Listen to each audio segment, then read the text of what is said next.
வணக்கம்.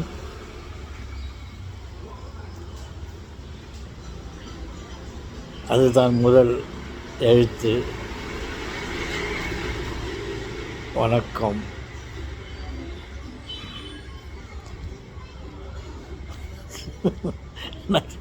என்ன சொல்லான்னு யோசிக்கிறீங்க? தான் பாருங்கள் என் செல்வங்களே, இந்த கடவுள் என்ன தாத்தா எப்போ பார்த்தாலும் கடவுள் கடவுள் நினைக்கிறீங்க? இல்லை,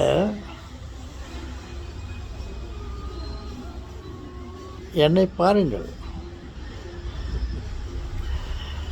என்னை உங்களால் தான் பார்க்க முடியும், ஆனால் என்னை என்னால் பார்க்க முடியாது. நான் மட்டும் அல்ல, நீங்கள் மட்டும் என்னை விதிவிலக்கா? உங்களை உங்களால் பார்க்க முடியாது. நம்மை நாம் பார்க்க முடியாது. நீங்கள் என்னை பாருங்கள். கடவுள் என்னை என்ன அழகாக படைத்திருக்கிறார்.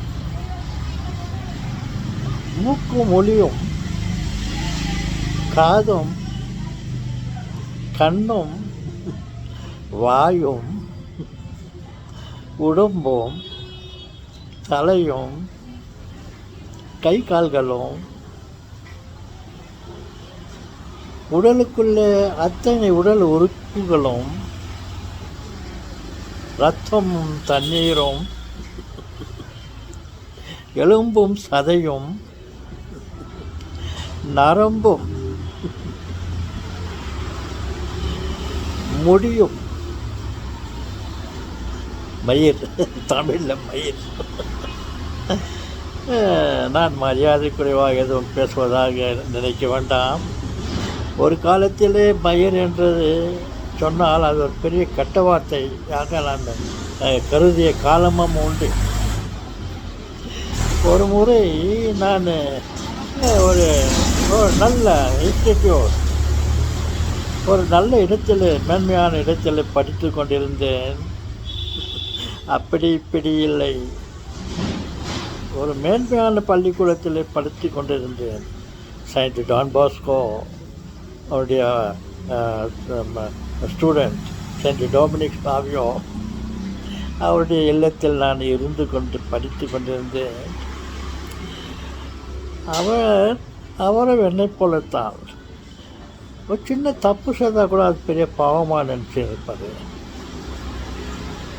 அந்த பாவம் செய்தை விட நம்ம செத்து போகிறது பெட்டர் அப்படின்னு ஒரு உறுதிமொழி வச்சிருந்த மடத்தில், அவருடைய இல்லத்தில் நான் வாழ்ந்து படித்து கொண்டு வந்தேன்.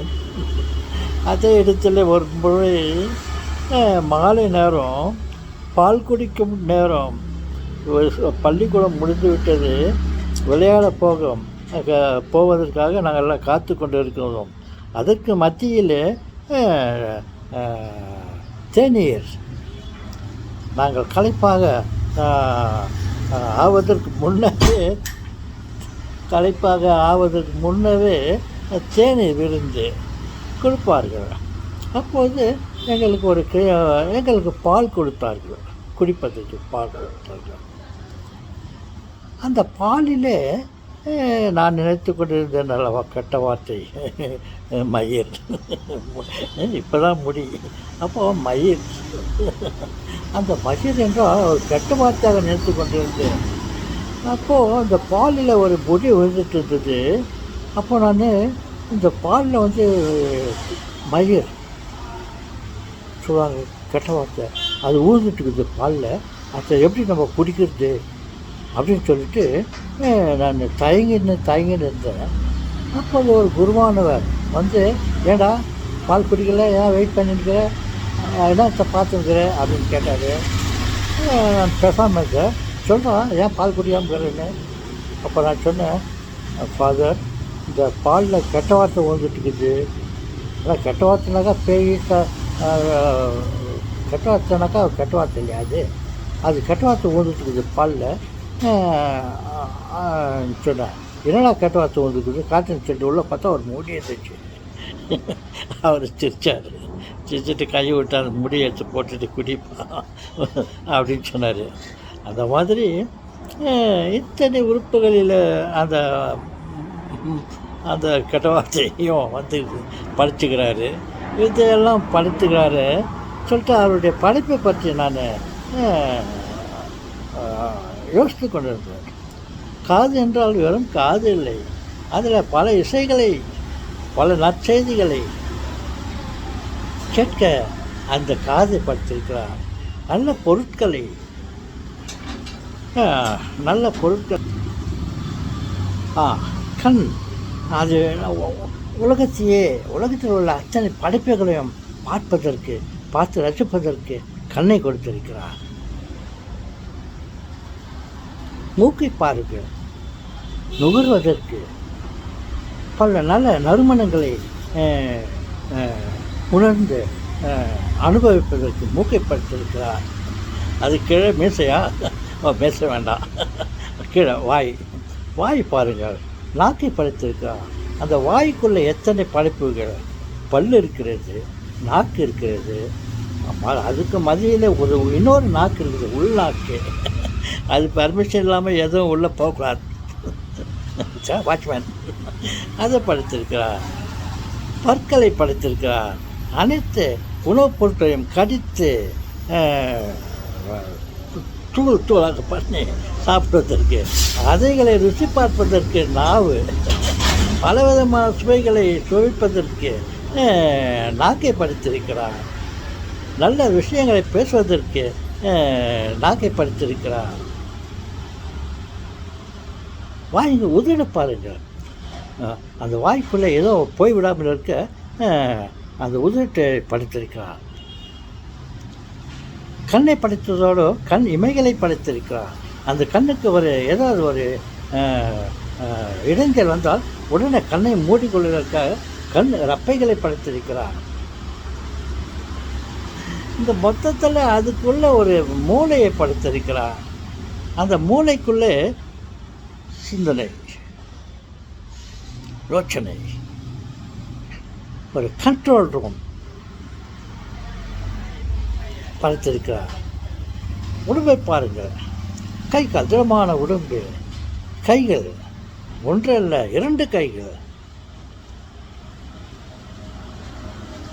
உள்ளே இருக்கும் உறுப்புகள் எத்தனையோ இருக்கிறது.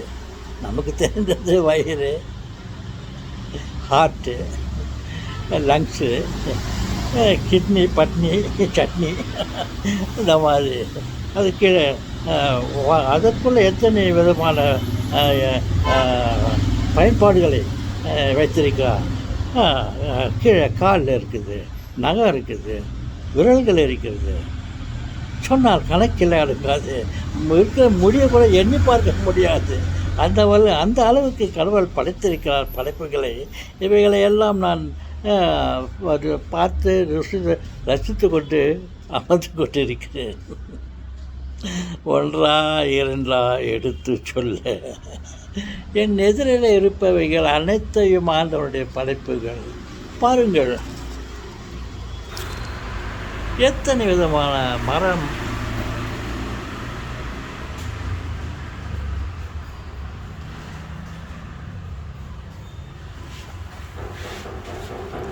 எத்தனை விதமான மரங்கள், செடிகள், கொடிகள். அப்பப்பா,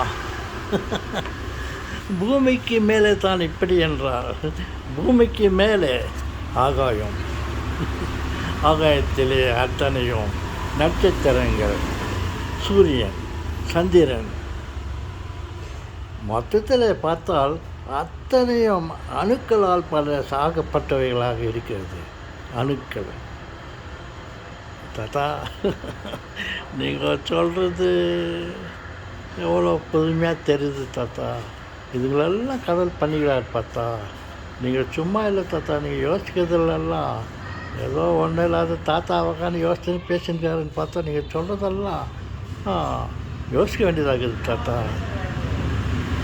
ஓகே செல்வங்களே, அனைத்தையும் படைத்த ஆண்டவனுக்கு, நமக்கு உணவை படைத்த ஆண்டவனுக்கு காற்றை படைத்த ஆண்டவனுக்கு, தண்ணீரை படைத்த ஆண்டவனுக்கு, வெளிச்சத்தை கொடுத்த ஆண்டவனுக்கு, காற்று இசையை கொடுத்த ஆண்டவனுக்கு நன்றி சொல்வோம். நாம் நமது வேலை என்ன என்றால் அவரை போற்றுவதும் புகழ்வதும், இதுவே தான் நம்மளுடைய வேலை. நம்ம எல்லாம் காத்து கொண்டு இருக்க வேண்டியது அவர் வேலை. நமக்கு எதையும் நாம் அவரிடம் கேட்க வேண்டியதில்லை. பலவிதமான உணவு பொருட்கள், பழங்கள், காய்கறிகள், அப்பப்பா சொல்லிக்கொண்டே போய்கொண்டே இருக்கலாம். நான் இதோடு முடிச்சுக்கிறேன். I put a black